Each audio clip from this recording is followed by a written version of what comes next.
Hello friends, welcome back to my channel Himanshu classes. दोस्तों, प्रधान शिक्षक परीक्षा यानी हेड टीचर एग्जामिनेशन में बीपीएससी के द्वारा जो जीएस सिलेबस निर्धारित किया गया है उसके अंतर्गत साइंस सब्जेक्ट से आपसे 15 क्वेश्चंस पूछे जाएंगे। उसमें जो लेवल होगा इसका वो क्लास 8 तक होगा। तो उसी के आधार पर मैं आज इस वीडियो को तैयार किया हूँ। यानी मैं आज आपके बीच में जो साइंस का एक एमसीक्यू का सेट लेकर के उपस्थित हूँ वो मैं इसी आधार पर तैयार किया हूँ। इसमें क्लास 8 तक के क्वेश्चन मैंने रखे हैं। और आज से मैं आपको बता दूँ कि पहले भी मैंने आपको 2 क्लासेस प्रोवाइड किया है साइंस का, जिसमें ओवरऑल जो कम्पिटिटिव साइंस से क्वेश्चन पूछे जाते हैं वो मैंने आपको बताया। लेकिन जब इसका संशोधित जो सिलेबस आया बीपीएससी के द्वारा, और उसके बाद मैं आज आपको बता दूं कि इसका मैं पहला क्लास लेकर के आज आपके बीच में उपस्थित हूं, जिसमें मैंने कोशिश किया है, नंबर ऑफ क्वेश्चंस 50 रखा है। और ये 50 क्वेश्चंस जो हैं, ये जो आपके बीच में मैं बताने जा रहा हूं वो क्लास 8 तक के लेवल का मैंने तैयार किया है। उम्मीद है आपके एग्जामिनेशन के लिए काफ़ी लाभदायक होगा।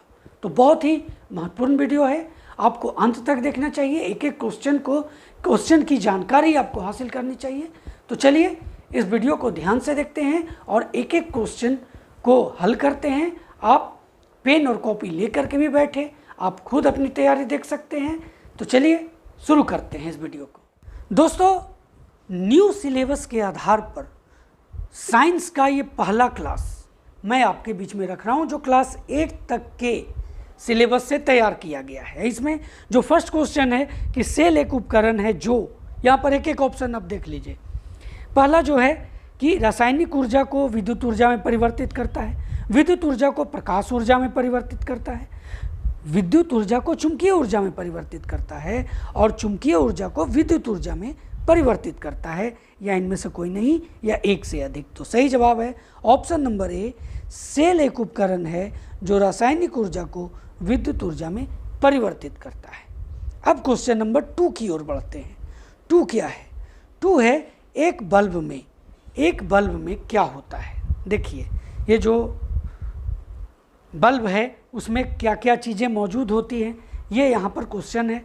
और पहला जो ऑप्शन है कि 2 टर्मिनल और 1 फिलामेंट, 2 टर्मिनल और 2 फिलामेंट, एकाधिक टर्मिनल और सिंगल फिलामेंट, सिंगल टर्मिनल और सिंगल फिलामेंट, या उपयुक्त में से कोई नहीं, या एक से अधिक। दोस्तों, इसका सही जवाब जो है ऑप्शन नंबर ए, यानी एक बल्ब में 2 टर्मिनल और 1 फिलामेंट होते हैं। सही जवाब ऑप्शन नंबर ए हुआ। अब चलिए क्वेश्चन नंबर 3 की ओर बढ़ते हैं। 3 क्या है?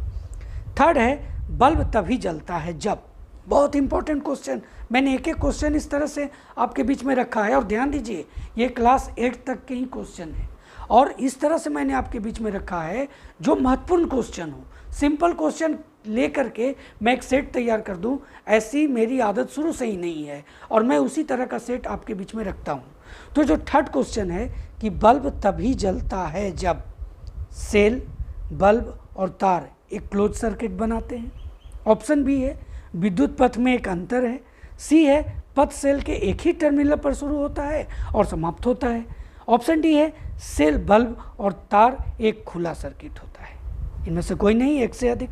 सही जवाब जो है ऑप्शन नंबर ए है दोस्तों, यहाँ पर भी, कि बल्ब तभी जलता है जब सेल, बल्ब और तार एक क्लोज सर्किट बनाते हैं। अब आते हैं क्वेश्चन नंबर 4 की ओर कि 4 क्या है?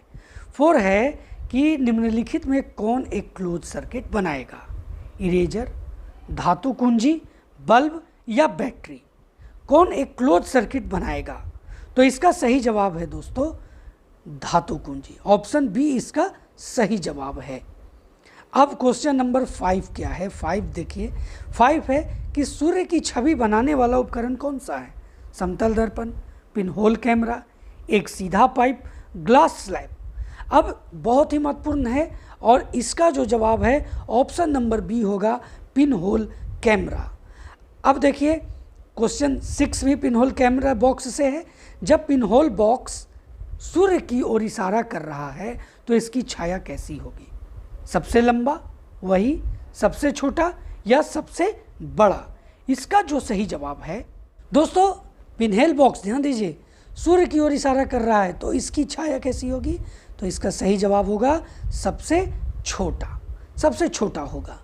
अब आ जाते हैं क्वेश्चन नंबर 7 की ओर। 7 क्या है? शॉर्ट सर्किट के समय सर्किट में करंट काफ़ी कम रहता है, नहीं बदलता है, भारी वृद्धि या लगातार बदलता रहता है। तो इसका जो आंसर है ना, ऑप्शन नंबर सी होगा भारी वृद्धि, यानी शॉर्ट सर्किट के समय सर्किट में करंट में भारी वृद्धि हो जाएगी। ये क्वेश्चन का आंसर सी जवाब हुआ इसका। क्वेश्चन नंबर 8 है कि विद्युत चुंबक का प्रयोग होता है। ऑप्शन ए है बैटरी, बी ड्राई सेल, सी इलेक्ट्रिक बेल और डी फ्यूज। दोस्तों यहाँ पर जो सही जवाब है वो ऑप्शन नंबर सी होगा इलेक्ट्रिक बेल। इलेक्ट्रिक बेल में ही विद्युत चुंबक का प्रयोग होता है, इन सब में नहीं होता। अब आगे देखते हैं क्वेश्चन नंबर 9।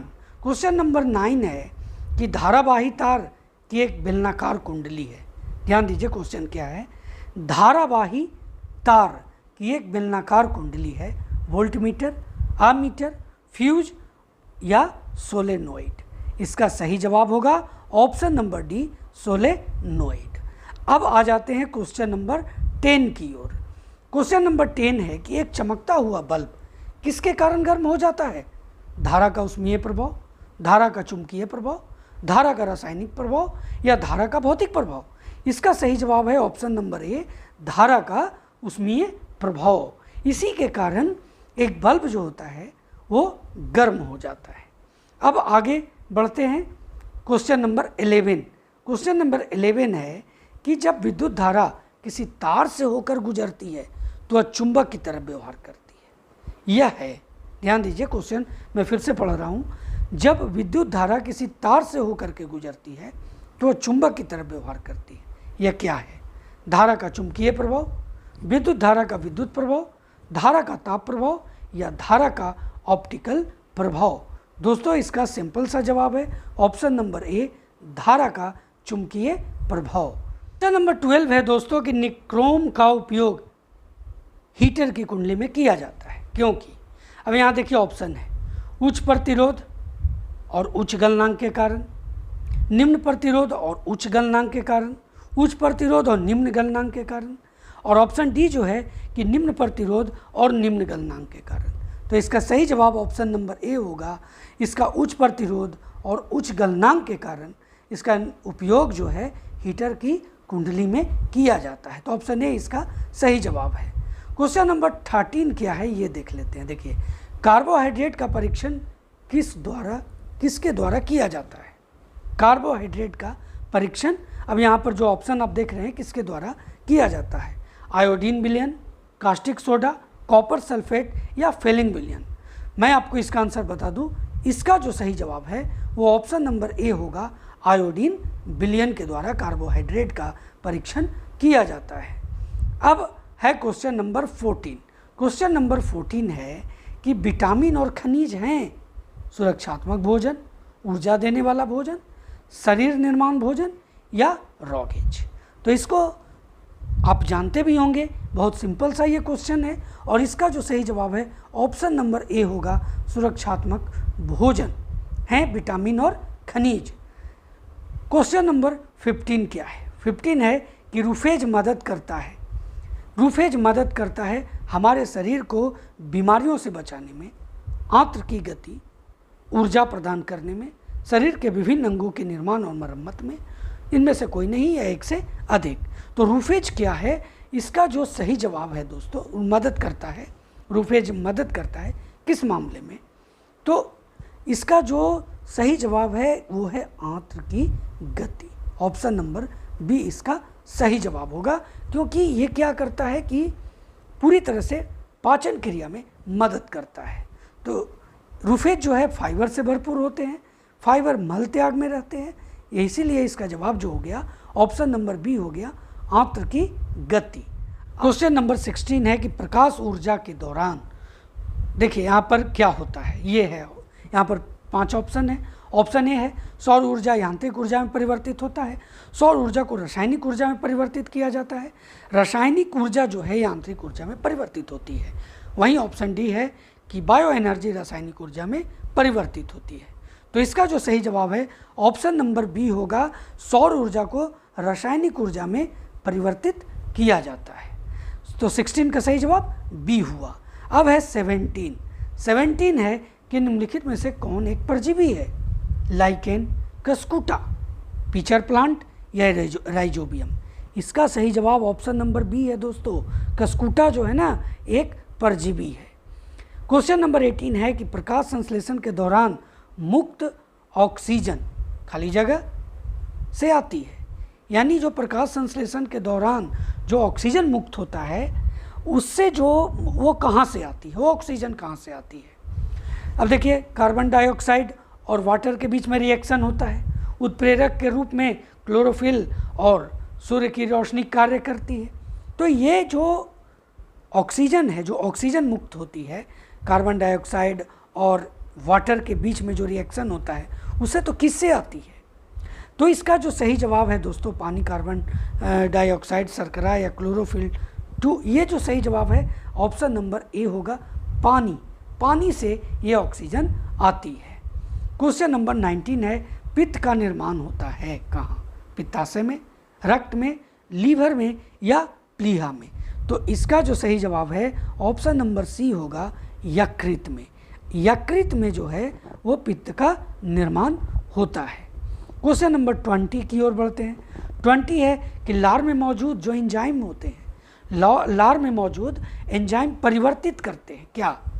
स्टार्च को सरल शर्करा में, प्रोटीन को एमिनो एसिड में, जटिल शर्करा को सरल शर्करा में, बसा को फैटी एसिड और ग्लिसरॉल में। दोस्तों इसका जो सही जवाब है वो क्या है? ऑप्शन नंबर ए है, स्टार्च को सरल शर्करा में। ये जो लार है ये इसको चेंज करते, क्या चीज़? लार में मौजूद एंजाइम को, स्टार्च को सरल शर्करा में परिवर्तित करते हैं।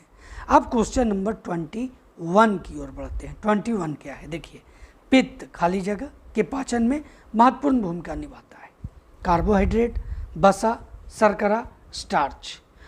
पित्त जो है किसके पाचन में महत्वपूर्ण भूमिका निभाता है? बहुत इंपॉर्टेंट क्वेश्चन है। तो इसका जो जवाब है वह है ऑप्शन नंबर बी, बसा।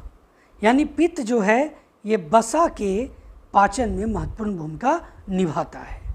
क्वेश्चन नंबर 22 भी उसी तरह का है। देखिए यहाँ पर फिजिक्स, केमिस्ट्री, बायोलॉजी तीनों से क्वेश्चन लिए गए हैं।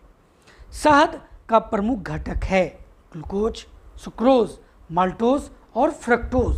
तो इसका जो सही जवाब है वो है ऑप्शन नंबर डी, फ्रक्टोज। देखिए दोस्तों, मैंने एक एक क्वेश्चन हर जगह से सेलेक्ट करके आपके बीच में रखा है। वीडियो आपको कैसा लगा ज़रूर कमेंट करें। अगर वीडियो अच्छा लग रहा है तो लाइक करना बिल्कुल भी ना भूलें। तो इसका सही जवाब है option number D. Question number 23 है कि निम्नलिखित में कौन सी शर्करा तत्काल ऊर्जा प्रदान करती है, तुरंत, जिससे आपको ऊर्जा मिल जाती है? लैक्टोज, सेलुलोज, माल्टोज या ग्लूकोज, या इनमें से कोई नहीं या एक से अधिक? इसका सही जवाब ऑप्शन नंबर डी होगा। तत्काल ऊर्जा प्रदान जो करती है वो ग्लूकोज होती है, इसमें कोई डाउट नहीं है। ये आप पहले से भी जानते होंगे और इसका सही जवाब भी यही है। क्वेश्चन नंबर 24 है, प्रोटीन बनाने के लिए कितने एमिनो अम्ल आवश्यक होते हैं? 10, 15, 20 या 25? तो इसका सही जवाब आप नोट कर लें, ऑप्शन नंबर सी यानी 20। प्रोटीन बनाने के लिए 20 एमिनो एसिड की आवश्यकता होती है। क्वेश्चन नंबर 25 है कि एंजाइम मूल रूप से क्या है? कार्बोहाइड्रेट, प्रोटीन, लिपिड या एमिनो एसिड? इसका सही जवाब है ऑप्शन नंबर बी, एंजाइम मूल रूप से प्रोटीन होते हैं। अब आगे बढ़ते हैं क्वेश्चन नंबर 26 की ओर। 26 जो है दोस्तों वो क्या है ये देख लेते हैं। तो 26 है कि सोयाबीन में प्रोटीन का प्रतिशत होता है 42%, 50%, 60% या 80%। मैं आपको इसका आंसर बता दूं, इसका सही जवाब जो है वो ऑप्शन नंबर ए है, 42%। 42% सोयाबीन में प्रोटीन होता है। अब है क्वेश्चन नंबर 27 है कि मानव शरीर में विटामिन ए भंडारित होता है कहाँ? लीवर में, त्वचा में, फुफ्फुस में या ब्रिक यानी किडनी में। इसका जो सही जवाब है वो है ऑप्शन नंबर ए, लीवर में। यानी मानव शरीर में विटामिन ए भंडारित कहाँ होता है? लीवर में। क्वेश्चन नंबर 28 है दोस्तों कि निम्नलिखित में से किस विटामिन की कमी के कारण मसूड़ों में से रक्त आता है और दांत हिलने लगते हैं? Vitamin A, B, C, D कौन सा होगा? तो इसका सही जवाब होगा option number C, vitamin C के कारण मसूड़ों से रक्त आता है और दांत हिलने लगते हैं। यह है ऑप्शन सी सही जवाब। अब है क्वेश्चन नंबर 29 है कि निम्नलिखित में से किस तत्व का संबंध दांतों की विकृति के साथ है? क्लोरीन, फ्लोरीन, ब्रोमीन या आयोडीन? तो इसका सही जवाब ऑप्शन नंबर बी होगा, फ्लोरीन। अब क्वेश्चन नंबर 30 क्या कहता है ये देखते हैं। 30 है कि निम्नलिखित विटामिनों में से कौन सा शरीर में भंडारित नहीं होता? Vitamin A, vitamin C, vitamin D या विटामिन ई? इसका सही जवाब है विटामिन डी। विटामिन डी हमें सूर्य की रोशनी से भी मिलती है। ये शरीर में भंडारित नहीं होता, बाकी सभी शरीर में भंडारित हो जाते हैं, लेकिन ये शरीर में भंडारित नहीं होता है दोस्तों। ये आपको ध्यान रखना है, याद रखना है। नंबर 31 है कि कौन सा विटामिन प्रतिरक्षा प्रदान करता है? ए, सी, के या ई? दोस्तों इसका सही जवाब होगा ऑप्शन नंबर ए, यानी विटामिन ए। विटामिन ए जो है वो प्रतिरक्षा प्रदान करता है, एंटीबॉडी प्रदान करता है। क्वेश्चन नंबर 32 है दोस्तों कि न्यूक्लियस को साइटोप्लाज्म से अलग किया जाता है? केंद्रक झिल्ली, न्यूक्लियोप्लाज्म, अंग या कोशिका झिल्ली? अब देखिए, अगर हम लोग एनिमल सेल देखें इस तरह से, अब इस एनिमल सेल में हम लोग देखते हैं कि ये जो है ये प्लाज्मा मेम्ब्रेन है। अब प्लाज्मा मेम्ब्रेन है और दोस्तों इसके अंदर ये न्यूक्लियस है। अब देख लीजिए, ये न्यूक्लियस है और इन न्यूक्लियस के ऊपर जो ये देख रहे हैं ये है केंद्रक झिल्ली, और ये हो गया प्लाज्मा मेम्ब्रेन, यानी ये जो है कोशिका झिल्ली है। अब इन दोनों के बीच में अब क्या देखिए, न्यूक्लियस को साइटोप्लाज्म से अलग किया जाता है। अब ये बीच में ये जो आप देख रहे हैं साइटोप्लाज्म है, अब साइटोप्लाज्म को न्यूक्लियस इसके अंदर है। अब इन दोनों के बीच में क्या है? ये केंद्रक झिल्ली है। तो इसका सही जवाब होगा ऑप्शन नंबर ए। आगे बढ़ते हैं। क्वेश्चन नंबर 33 है कि जिन कोशिकाओं में नाभिकीय झिल्ली की कमी होती है वे हैं। अब देख लीजिए वे क्या हैं? यूकैरियोटिक कोशिकाएं, प्रोकैरियोटिक कोशिकाएं, एकल कोशिकाएं या बहुकोशिकाएं? ध्यान दीजिए, जिन कोशिकाओं में नाभिकीय झिल्ली की कमी होती है। दोस्तों इसका सही जवाब होगा, बिल्कुल आपने सही सोचा है, अगर ऑप्शन बी सोचा है तो प्रोकैरियोटिक कोशिकाएं इसका सही जवाब है। नंबर 34 है कि कोशिका झिल्ली खाली जगह से बनी होती है। ध्यान दीजिए, यहाँ पर ऑप्शन है प्रोटीन और सेलुलोज, प्रोटीन और फॉस्फोलिपिड, प्रोटीन और कार्बोहाइड्रेट, और प्रोटीन और फॉस्फोलिपिड के साथ साथ कुछ कार्बोहाइड्रेट। अब देखिए, कहीं कहीं पर सिर्फ आपको प्रोटीन और फॉस्फोलिपिड ही रहेगा, ये कुछ कार्बोहाइड्रेट नहीं दिया हुआ रहेगा, तब तो आप ये सही जवाब लगाएंगे। लेकिन साथ में अगर कुछ कार्बोहाइड्रेट्स भी दिया हुआ है तो इसका सही जवाब ऑप्शन नंबर डी होगा, यानी कोशिका झिल्ली जो है प्रोटीन, फॉस्फोलिपिड और कुछ कार्बोहाइड्रेट से बनी होती है। 34 का सही जवाब ऑप्शन नंबर डी हुआ। अब 35 क्वेश्चन की ओर बढ़ते हैं। 35 है कि निम्नलिखित में से किस ऑर्गेनेल में डीएनए होता है? अब ध्यान दीजिए, ऑप्शन ए जो है माइटोकॉन्ड्रिया, पेरोक्सीसोम, बी है प्लाज्मा झिल्ली, राइबोसोम, सी है माइटोकॉन्ड्रिया, क्लोरोप्लास्ट, ऑप्शन डी है क्लोरोप्लास्ट डिक्टियोसोम। तो इसका जो सही जवाब है वो ऑप्शन नंबर सी है, माइटोकॉन्ड्रिया और क्लोरोप्लास्ट जो होते हैं उसमें से इन दोनों ऑर्गेनेल में डीएनए होता है। तो इसका सही जवाब ऑप्शन नंबर सी हुआ। अब देखिए क्वेश्चन नंबर 36 क्या है? 36 है दोस्तों, खाली जगह है, फॉस्फोलिपिड के संश्लेषण में शामिल हैं। कौन? माइटोकॉन्ड्रिया, साइटोप्लाज्म, एंडोप्लाज्मिक रेटिकुलम, चिकना यानी स्मूथ एंडोप्लाज्मिक रेटिकुलम। तो इसका जो सही जवाब है ना वो ऑप्शन नंबर डी होगा। स्मूथ एंडोप्लाज्मिक रेटिकुलम जो है वो फॉस्फोलिपिड के संश्लेषण में शामिल है। इसका सही जवाब ऑप्शन डी हो गया। अब है क्वेश्चन नंबर 37। 37 क्या है ये देखिए यहाँ पर, निम्नलिखित में से कौन सा वाक्य ऑर्गेनेल के बारे में सही नहीं है?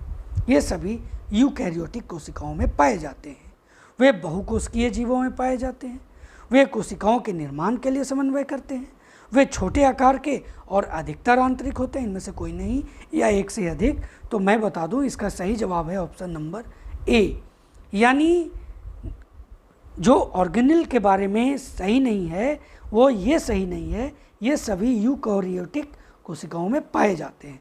बाकी जो भी आप देख रहे हैं ये सभी सही जवाब हैं इसके, मतलब इसके बारे में सही हैं। जो सही नहीं है वो ऑप्शन नंबर ए हुआ, ये सभी यूकैरियोटिक कोशिकाओं में पाए जाते हैं। क्वेश्चन नंबर 38 है दोस्तों कि रिक्तिका यानी जो वैक्यूल होते हैं, जो कोशिका झिल्ली के अंदर प्लांट सेल हो, प्लांट सेल में ज़्यादा वैक्यूल्स नज़र आते हैं आपको, तो रिक्तिका यानी वैक्यूल्स जो हैं उसके चारों ओर की झिल्ली को खाली जगह के रूप में जाना जाता है। टोनोप्लास्ट, एलाइयोप्लास्ट, साइटोप्लास्ट या अमाइलोप्लास्ट। अब इसका जो सही जवाब है ऑप्शन नंबर ए होगा, टोनोप्लास्ट। यानी वैक्यूल के चारों ओर जो झिल्ली को, यानी इस तरह के अगर मान लीजिए कि हम लोग इस तरह से अगर हम लोग प्लांट सेल बनाते हैं, प्लांट सेल हम लोग इस तरह से तैयार करते हैं, तो इसमें क्या है, इस तरह से वैक्यूल मिलते हैं जगह जगह पर। और ये जो वैक्यूल आपको नज़र आ रहे हैं, ये जो रिक्तिका जो आपको नज़र आ रहा है, ये है टोनोप्लास्ट। अब है क्वेश्चन नंबर 39। 39 है कि नए संश्लेषित प्रोटीन को उनके गंतव्य तक बदलने और क्राउटिंग करने में शामिल मुख्य अंगक हैं। माइटोकॉन्ड्रिया, एंडोप्लाज्मिक रेटिकुलम, लाइसोसोम या क्लोरोप्लास्ट। ध्यान दीजिए क्वेश्चन क्या है, नए संश्लेषित प्रोटीनों को उनके गंतव्य तक बदलने और क्राउटिंग करने में शामिल कौन सा अंगक है इन सब में? तो इसका सही जवाब है option number B, endoplasmic reticulum. ये संश्लेषण करने में यानी नए संश्लेषित प्रोटीनों को उनके गंतव्य तक पहुँचने, बदलने और क्राउटिंग करने में शामिल होते हैं। क्वेश्चन नंबर 40 है दोस्तों कि हाइड्रोलाइटिक एंजाइम युक्त एक कोशिका अंग है, लाइसोसोम, राइबोसोम, मेसोसोम या माइक्रोसोम। इसका जो सही जवाब है ऑप्शन नंबर ए, लाइसोसोम होगा। अब है क्वेश्चन नंबर 41। अम्ल वह पदार्थ है जो इलेक्ट्रॉन को ग्रहण करता है, जो इलेक्ट्रॉन प्रदान करता है, जो प्रोटॉन देता है, जो एच आयन देता है। तो इसका जो सही जवाब है OH आयन देता है, ऑप्शन डी है। तो इसका जो सही जवाब है ना वो है ऑप्शन नंबर सी, प्रोटॉन देता है। अम्ल वह पदार्थ है जो प्रोटॉन देता है। क्वेश्चन नंबर 42 है कि भस्म वह पदार्थ है जो प्रोटॉन देता है, जो प्रोटॉन ग्रहण करता है, इलेक्ट्रॉन देता है, इलेक्ट्रॉन युग्म ग्रहण करता है। तो इसका जो सही जवाब है दोस्तों ये ऑप्शन नंबर बी होगा, प्रोटॉन ग्रहण करता है। मैं एक बार फिर बता दे रहा हूँ, जितने भी क्वेश्चन हैं वो क्लास 8 तक ही लिए गए हैं, उससे आगे के क्वेश्चन इसमें नहीं रखे गए हैं। पूरा सिलेबस के आधार पर मैंने ये तैयार किया है। अब है क्वेश्चन नंबर 43। जल में घुलनशील भस्म को क्या कहते हैं? ध्यान दीजिए, जल में घुलनशील भस्म को क्या कहते हैं? अम्ल कहते हैं कि भस्मी कहते हैं कि क्षार कहते हैं कि लवण कहते हैं? तो जो जल में घुलनशील भस्म होते हैं उन्हें क्षार कहते हैं दोस्तों। ऑप्शन सी इसका सही जवाब होगा। क्वेश्चन नंबर 44 है कि सभी अम्ल जल में घुलकर क्या प्रदान करते हैं? OH negative ion, H+ ion, electron या न्यूट्रॉन। देखिए सभी जो अम्ल होते हैं जल में घुल करके, ऑप्शन बी इसका सही जवाब है, H+ आयन प्रदान करते हैं। अब है क्वेश्चन नंबर 45। भस्मों का स्वाद होता है, ध्यान दीजिए, भस्मों का स्वाद होता है खारा, खट्टा, मीठा या स्वादहीन। तो इसका सही जवाब ऑप्शन नंबर ए होगा। भस्मों का स्वाद कैसा होता है? खारा होता है। वन लाइनर क्वेश्चन है, इस तरह से बहुत ही इम्पोर्टेंट है आपके लिए। अब देखिए ये MCQ बहुत ही महत्वपूर्ण है आपके आने वाले एग्जामिनेशन के लिए। क्वेश्चन नंबर 46 है कि भस्मों के जलीय घोल में कौन सा आयन होता है। ध्यान दीजिए, भस्मों के जलीय घोल में कौन सा आयन होता है, H+ ion, H negative, OH negative या OH+ आयन। तो इसका जो सही जवाब है option C, OH negative ion होते हैं। जो भस्मों के जलीय घोल में कौन सा आयन होता है, इसका जवाब हुआ। अब है क्वेश्चन नंबर 47 कि सभी लवण क्या होते हैं। जितने भी लवण होते हैं वो क्या होते हैं, वैद्युत अनअपघट्ट, वैद्युत अपघट्ट, अस्थायी अपघट्ट या उदासीन। दोस्तों इसका सही जवाब ऑप्शन नंबर बी होगा, वैद्युत अपघट्ट होते हैं सभी लवण। अब है क्वेश्चन नंबर 48, पीएच का निर्धारण किसने किया। देखिए क्वेश्चन यहाँ पर मैं आपको जो बताने जा रहा हूँ उसके आगे आपको नेक्स्ट क्लास में बताऊँगा। यहाँ पर ऑप्शन देख लीजिए कि पीएच का निर्धारण किसने किया, लेवोजियर, प्रिस्टले, कैवेंडिश या सोरेनसन। तो पीएच का निर्धारण दोस्तों जो किया उनका नाम है option number D, Sorensen. Sorensen ने पीएच का निर्धारण किया।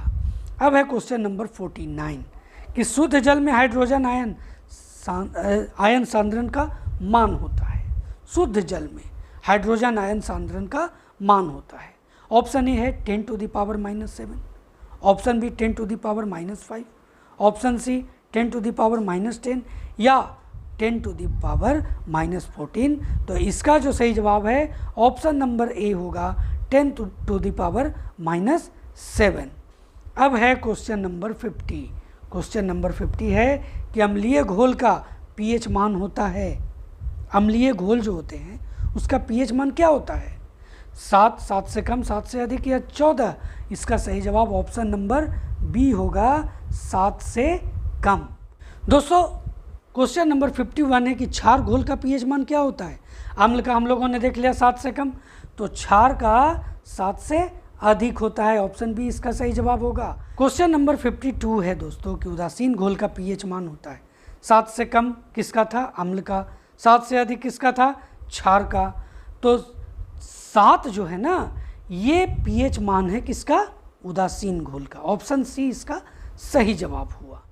दोस्तों 52 क्वेश्चंस का MCQ मैंने साइंस सब्जेक्ट से आपके बीच में रखा। आपके एग्जामिनेशन के लिए बहुत ही महत्वपूर्ण है, क्योंकि ये जो 52 क्वेश्चंस का MCQ मैंने आपके बीच में जो आज बताया है वो पूरी तरह से 8वीं तक के सिलेबस पर आधारित है, यानी क्लास 8वीं तक के। और एक एक क्वेश्चन बहुत ही एसेंशियल है आने वाले एग्जामिनेशन के लिए। दोस्तों आपको वीडियो कैसा लगा कमेंट ज़रूर करें। दोस्तों वीडियो अच्छा लगा हो तो लाइक करना बिल्कुल भी ना भूलें। अगर चैनल पर नए हैं तो चैनल को सब्सक्राइब कर लें, बेल आइकन को ज़रूर प्रेस करें ताकि आने वाले वीडियो का नोटिफिकेशन सबसे पहले आपको मिल सके। दोस्तों अगले वीडियो तक जय हिंद।